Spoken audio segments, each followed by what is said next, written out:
Surprise হয়ে গেছে।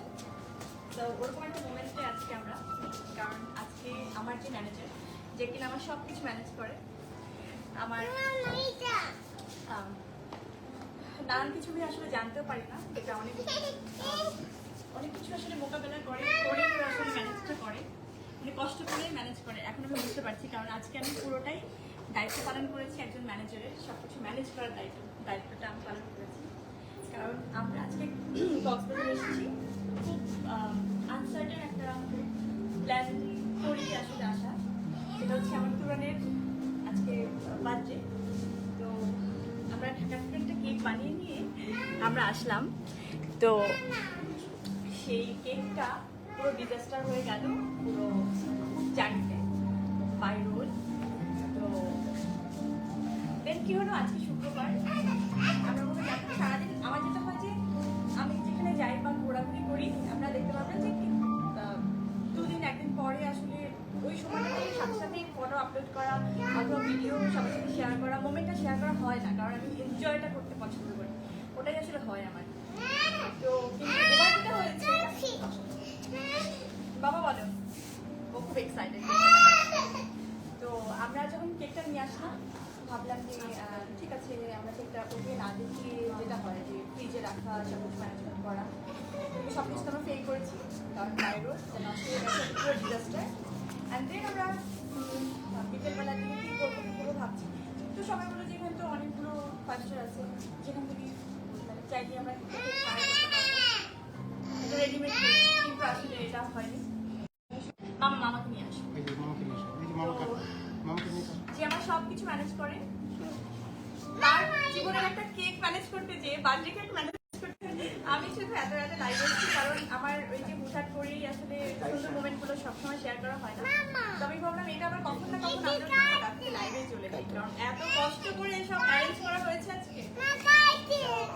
আসলে এটা খুবই সারপ্রাইজ পার্টি ওর জন্য, আমি রীতিমতো চোখ বেঁধে দিয়েছি। আমি দেখতেছি না, কিন্তু শুনছি যাতে করে আমি কি ঠিকঠাক এখানে কাজটা পারবি না। মামাকে নিয়ে আসো, চলো মামাকে নিয়ে আসো, আসো না, আমি খুঁজিস না, দাঁড়া, আসো মামায় ও আগে কেটে ফেলতে। বাবা দাঁড়া দাঁড়া দাঁড়া দাঁড়া, আপা দাঁড়া, একটু ছবি উঠে দিতে আপা। Happy birthday Turan. আমি জানি তুই প্রেশার নিছিস, কারণ আমি অনেকক্ষণ ছিলাম না ওর কাছে। আপা তুমি কেটে ফেললে হবে না, ওর কাটতেছে, এটা আমার জন্য অনেক ভাগ্য। ধর, আয় না না, একটু ফোনটা ধর, ফোনটা ধর, আই টাইম আসো। আমি খুব এক্সাইটেড, বার্থডে নিয়ে সবসময় সবাই জানে যে আমি অনেক এক্সাইটেড, যার বার্থডে হোক, মানে তারপর তো ও আমার অনেক অনেক অনেক প্রাণের একটা মানুষ, কাছের একটা মানুষ, প্রিয় একটা মানুষ। তোর কেক কিন্তু ঘাটা শেষ। তোমার এই কেক অ্যারেঞ্জ করতে গিয়ে আমি এরপরে যে কি একটা বিপদে পড়ছি, মানে 3 ঘন্টা যাবত এই কেকটা আমরা করছি। 3 ঘন্টা বেশি, 3 ঘন্টা বেশি, হ্যাঁ। তোর এখন কেমন লাগছে এটা তো করতেছিস? চলো আমরা সবাই একটু উইশ করি। মা তুমি একটু আসবা, দাও আমার কাছে দাও। আমি আসলে আরে ও তোর বার্থডে তো সার্থক। আমাদের কেকটা না সার্থক বল। হ্যাঁ একদমই। হ্যাঁ মায়ের মতো ছেলে এই জাম্মা এই জাম্মা নো কান্নাকাটি। মামাকে খাওয়াই দাও, মামাকে খাওয়াই দাও, মজা মামাকে খাওয়াই দাও। কি মা, এটা দেখো লাল পরে সেজেছে, বলো তুমি পরি বলো। পরি বললাম ওই যা কি বলো তুমি, কি বলো?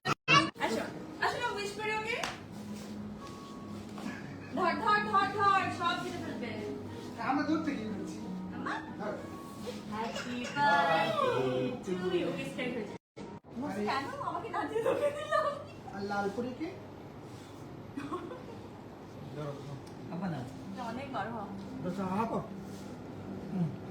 কারণ যে বুবু বললো না যে বুবু অনেক কিছু ম্যানেজ করে, খাও খাও। ম্যানেজটা বুবু। কেটে দে কেটে দে। Happy happy birthday. হাত 1 2 3 1 2 3 বল। না Happy birthday to you.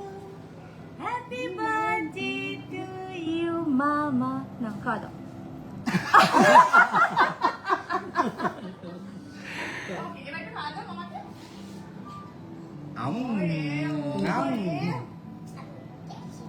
তুমি খেয়েছো? Okay. আম খাচ্ছি, আমরাও খাচ্ছি।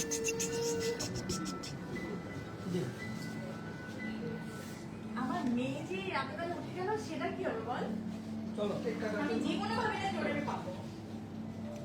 নাও করে। তোমার কি হবে আজকে ঘুম ভাঙলো আম্মা? চল। তোর সাথে অভিমান করছি। Happy birthday বলতেছে। আই ওকে জামাটা খুলে দাও, আনকমফোর্টেবল লাগতেছে। ওকে আরামের জামা পরা দাও। তো ঘুমিয়ে আছে। নাই ওকে নিয়ে যাও। এই পাশে শুনেন। ওকে নিয়ে একদম সুন্দর আরামের জামা পরা দাও, ওর আনকমফোর্টেবল লাগছে।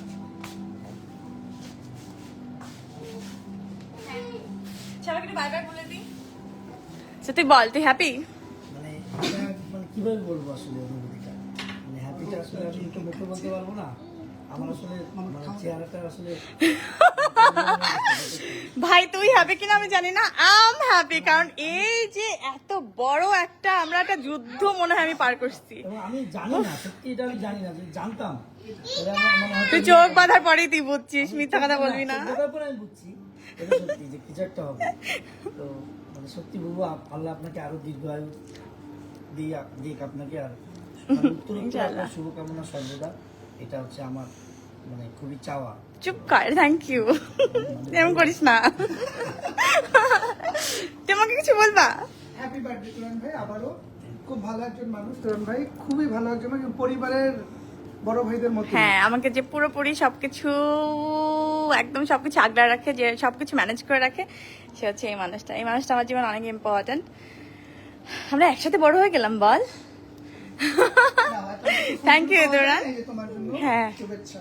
কি করবো আর জীবনে। হ্যাপি বার্থডে বলতেছে ছেলে, আমি সবার সাথে কথা বলিনি। থ্যাংক ইউ সো মাচ, আপনারাও এত সুন্দর একটা মোমেন্টের সাথে ছিলেন।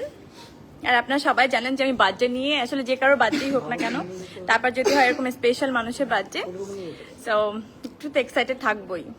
থ্যাংক ইউ সো মাচ আপনার স্পেশাল দিনটা, মোমেন্টটা অনেক আরো স্পেশাল করার জন্য। এত রাতে যে সবাই আমার সাথে জয়েন করেছেন, থ্যাংক ইউ সো মাচ। আমি সবার কমেন্ট এই মুহূর্তে দেখতে পারিনি, আপনারা তো দেখেছেন পুরো লাইভে যে ঘটনাটা। আমি নিশ্চয়ই কালকে কোনো একটা সময় আমি পড়ে সবার সুন্দর সুন্দর কমেন্টে রিপ্লাই করে দেবো। Thank you so much. আমার জন্য দোয়া করবেন, তুরানের জন্য দোয়া করবেন। বাবা বাই করে দাও, বাই করো। বাই। কালার গুলো, এই কালার কালার ও খুব এনজয় করে কেক, এগুলো সবাই জানে যে ও ছোটবেলা থেকে প্রত্যেক মাসে মাসে কেক আসছে না, তো কেক নিয়ে খুব এক্সাইটেড ও সবসময় মার মতো। কেকটা দেখা থেকে কখন কাটবে, যখন আমরা বারবার বলছিলাম তুরনকে নিয়ে থ্যাংক আসো, ইউ, বারবার আল্লাহ যাচ্ছিল, হাফেজ, আর গুড নাইট, সবাই ঘুমান, ভালো থাকেন সবাই, থ্যাংক ইউ।